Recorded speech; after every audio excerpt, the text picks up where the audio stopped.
دسمبر 1943 کو کراچی میں مسلم لیگ کے سالانہ اجلاس میں شرکت کے لیے جلوس کی شکل میں آ رہے ہیں۔ ان کے عقب میں جناح کے نیشنل گارڈز کے ADCs، سندھ کے معروف سیاستدان غلام حسین ہدایت اللہ کے صاحبزادے ممتاز ہدایت اللہ اور حاجی عبداللہ ہارون کے صاحبزادے سعید ہارون کھڑے ہیں۔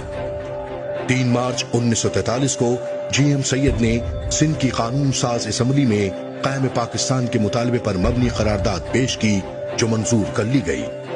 غیر منقسم ہندوستان میں قائم پاکستان کی حمایت میں یہ پہلی قرارداد تھی جو کسی قانون ساز اسمبلی نے منظور کی تھی۔ قرارداد میں کہا گیا کہ ہندوستان کے مسلمانوں کو یہ حق حاصل ہے کہ وہ ایک علیحدہ قوم کی حیثیت سے اپنی مرضی سے آزاد قومی ریاستیں قائم کریں اور انہیں بر صغیر کے ان حصوں میں قائم کیا جائے جہاں ان کی اکثریت ہے۔ مسلم لیگ کی یہ بڑی کامیابی تھی جس نے دسمبر میں کراچی میں مسلم لیگ کے سالانہ اجلاس میں جناح کی آمد کی راہ ہموار کی۔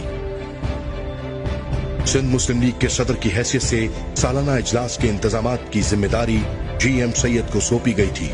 وہ لکھتے ہیں، اس عظیم ذمہ داری کا اعزاز ملنے پر ہم نے 3 ماہ تک مسلسل محنت کی اور ہم نے اس تاریخی اجلاس کے شان و شوکت اور وقار کے لیے کوئی کسر اٹھا نہیں رکھی،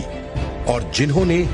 اس اجلاس میں شرکت کی وہی اس کی تصدیق کر سکتے ہیں کہ سندھ نے مہمان نوازی کی یہ ذمہ داری کتنے بھرپور انداز میں پروقار طریقے سے سر انجام دی۔ GM سید نے اپنی یادداشت اسٹرگل فار نیو سندھ میں جناح کے لیے اپنے دلی و ستائشی جذبات تحریر کرتے ہوئے کہا کہ جناح کی صورت میں نے ایک غیر معمولی ذہین انسان کو پایا۔ ان کی باروب شخصیت اور غیر معمولی ذہانت نے میرے ذہن پر